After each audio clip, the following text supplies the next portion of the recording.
Alice Guo and Apollo Quiboloy, two names that once resonated with success, influence, and even adoration. Guo, the shrewd businesswoman, rose from humble beginnings to become a powerful mayor. Quiboloy, the charismatic preacher, amassed a global following. Their paths to fame were distinct, yet both capitalized on public image and a carefully crafted persona. Now their names are linked to scandal, their legacies tarnished by accusations and legal battles. Alice Guo's early life was marked by hardship. She grew up in a small village where resources were scarce and opportunities were even scarcer. Despite these challenges, Alice was determined to change her circumstances. She spent her days working tirelessly, often taking on multiple jobs to support her family. Her evenings were filled with studying, as she believed education was the key to a better future. Born in China, she immigrated to the Philippines and worked tirelessly to build a life for herself. The transition was not easy. She faced language barriers, cultural differences, and economic hardships. Yet, Alice's resilience and unwavering spirit saw her through. She started with small ventures, selling homemade goods and offering services to her community. Slowly but surely, her hard work began to pay off.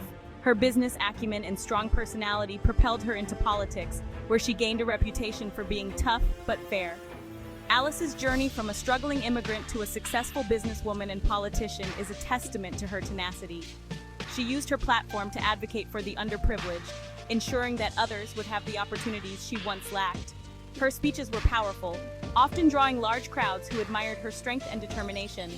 Quiboloy's beginnings were equally modest. He was born into a humble family where faith played a central role in their daily lives. From a young age, Quiboloy was drawn to the teachings of the Bible, finding solace and purpose in its words. His family supported his spiritual journey, encouraging him to pursue his calling. Raised in a deeply religious family in Davao City, he found his calling in preaching. His early sermons were delivered in small, modest settings, but his passion and conviction were evident from the start. Quiboloy's message resonated with many, and his following began to grow. He was known for his ability to connect with people on a personal level, offering guidance and support to those in need. His sermons, delivered with fiery passion, attracted a devoted following. Quiboloy's charisma and dedication to his faith drew people from all walks of life. His gatherings became larger and more intense, with attendees deeply moved by his words. He built a community of believers who looked up to him as a spiritual leader and mentor.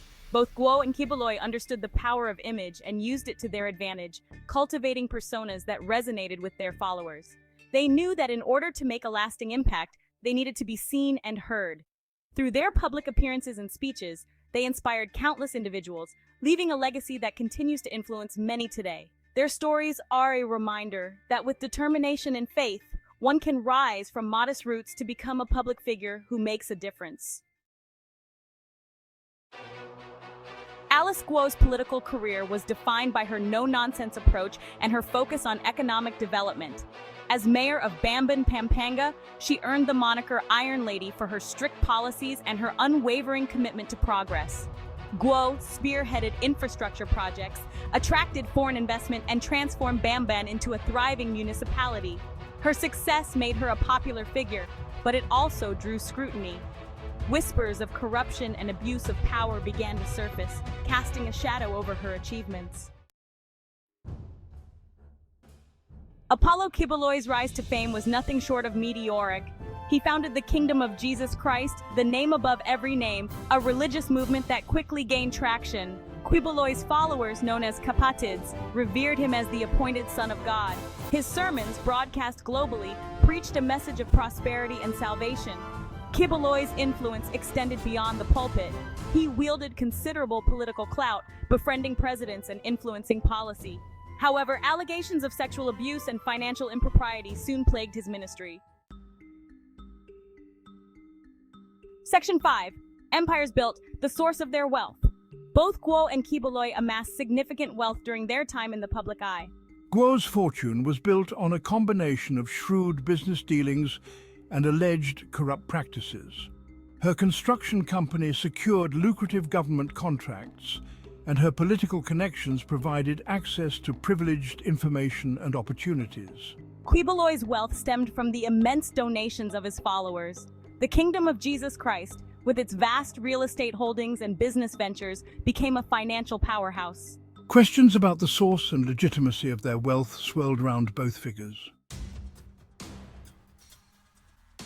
Section 6 cracks in the facade, controversies emerge. As Guo and Quiboloy's influence grew, so did the scrutiny surrounding their activities. Guo faced allegations of corruption, money laundering, and involvement in illegal gambling. Her iron grip on Bamban began to loosen as investigations into her administration gained momentum. Quiboloy's troubles stemmed from accusations of sexual abuse, human trafficking, and forced labor within his ministry. Former members came forward with harrowing accounts, painting a picture far different from the image of piety Quiboloy projected. Section 7. Flight and Defiance, Guo's Escape, and Quiboloy's Standoff. In a dramatic turn of events, Alice Guo disappeared just as authorities were closing in. Her escape from the Philippines, shrouded in mystery, raised suspicions of complicity and high-level protection. Rumors circulated of her whereabouts, with sightings reported in various countries. Quiboloy, facing an FBI indictment and arrest warrants, remained defiant. He retreated to his sprawling compound in Davao City, surrounded by loyal followers and protected by armed guards. His refusal to cooperate with authorities only fueled public speculation and outrage. Section 8. The People's Response. A blend of amusement and outrage. The downfall of Alice Guo and Apollo Quiboloy elicited a mixed reaction from the Philippine public. The news spread like wildfire, capturing the attention of people from all walks of life. It was a topic of conversation in homes, offices, and public spaces. There was a sense of betrayal, a deep-seated feeling of being let down by individuals who were once held in high regard, particularly among those who had once supported them. These supporters felt a personal connection to Guo and Quiboloy, making the betrayal even more painful. The audacity of Guo's escape and Quiboloy's defiance sparked outrage and calls for justice. People took to the streets demanding accountability and transparency. The public's anger was palpable and the calls for justice grew louder with each passing day. However, there was also an element of dark humor in the way Filipinos responded. In the midst of the chaos, humor became a coping mechanism. Memes and jokes about the fugitives flooded social media, with people using humor to process the absurdity of the situation. The internet was awash with creative and often hilarious takes on the scandal, providing a brief respite from the gravity of the situation. Laughter, it seemed, was a way for people to momentarily escape the harsh realities they were facing. I couldn't believe it when I saw the memes. They were everywhere, and some of them were genuinely funny. It was like we were turning a serious issue into a joke, but maybe we needed that laugh. It was a way to deal with the stress and uncertainty. But maybe we needed that laugh. In times of crisis, humor can be a powerful tool for bringing people together and providing a sense of community. Yeah, I saw one where Quiboloy was hiding behind a tree, and it said, hiding from the FBI, like it was everywhere. The creativity of people in making these memes was astounding. The memes not only provided comic relief, but also sparked conversations about the scandal. It was a way for people to engage with the news in a more lighthearted manner. The blend of amusement and outrage reflected the complex emotions of the public. While there was undeniable anger and a demand for justice, there was also a need to find humor in the situation. This duality and response showcased the resilience and adaptability of the Filipino people. They could be outraged and amused at the same time, finding balance in the chaos. As the days went by, the initial shock began to wear off, and people started to move on with their lives. The scandal remained a topic of discussion, but it was no longer the sole focus. In the end, the people's response was a testament to their strength and resilience.